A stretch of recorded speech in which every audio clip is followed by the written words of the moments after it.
Let's discuss now the military options that Vladimir Putin has with retired Lieutenant Colonel Daniel Davis. Colonel, welcome. I'm so glad that you're here to help us try to understand this. And the initial question, of course, for everyone, as Nick was talking about, look, is Putin the great provocateur, or is this gamesmanship that puts us all at the brink? Yeah, without question, it's gamesmanship, but with very decidedly deadly potential consequences. And look, there's something we got to understand right up front, and it's a stone-cold reality that everybody needs to come to grips with, especially in Washington, and that is that Ukraine does not matter to American national security, but avoiding nuclear war with Russia does.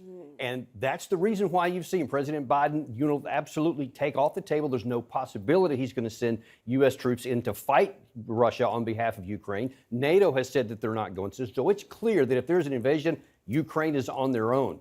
Now, if we understand that, then we have to come to ask the question, if Ukraine membership in NATO is what's absolutely driving Putin, and it is, he's been saying that literally since 2007, then we have to say, why should we keep saying the door's going to be open when we are never going to allow Ukraine in NATO? There's no way they would come in. We don't even want them in. So let's don't keep that door open if it's going to get Ukraine invaded. I understand that, but isn't that part of the gamesmanship that Putin may be playing, right? The idea that if Ukraine is always perceived as a permanent liability where it triggers the affirmative obligation to then act and support as if they're a NATO ally, then it's in Putin's interest to continue the gamesmanship, to put the constant threat as sort of Damocles over them. But is that part of the thought here, or is it also equal parts perhaps emotional? I mean, we can't always read into the tea leaves, but is Putin saying, no, the reason is also Ukraine should belong to me?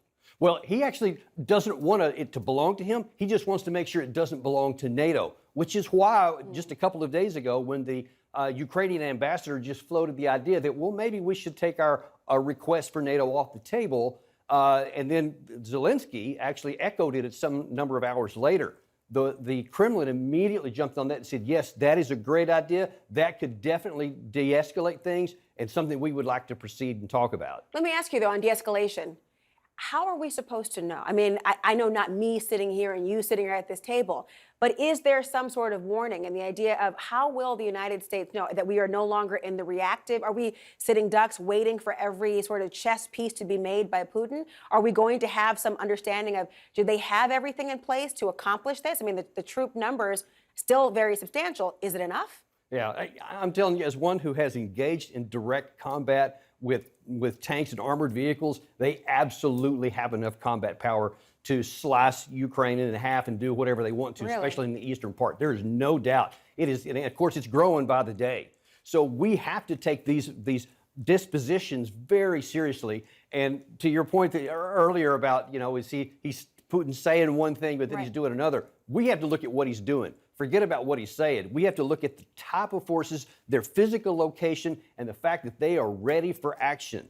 And I have been in that situation before. And once you get ready for action, it's hard to pull it back down, which is why we need to de-escalate the situation and just acknowledge reality and take NATO membership off the table for Ukraine. But let me ask, I mean, at what cost to Russia? I mean, the idea of being able to accomplish, as you say, turn it in half, it feels as though you're talking about perhaps maybe of a kamikaze type of situation here. Do they have the ability to pull it off and at no great risk or cost to Russia? Because obviously, I'm sure Putin is thinking about the ability to do it versus what cost it would be in the long run. And of course, we know that you have American troops, at least, in positions to actually bolster the NATO allies. So what is the cost to Russia if they do this? Yeah, well, I'm telling you, all these troops that are in Poland and elsewhere, Russia's not even threatening to do anything into NATO. So those troops have no impact on Putin's calculation here. They're literally inconsequential.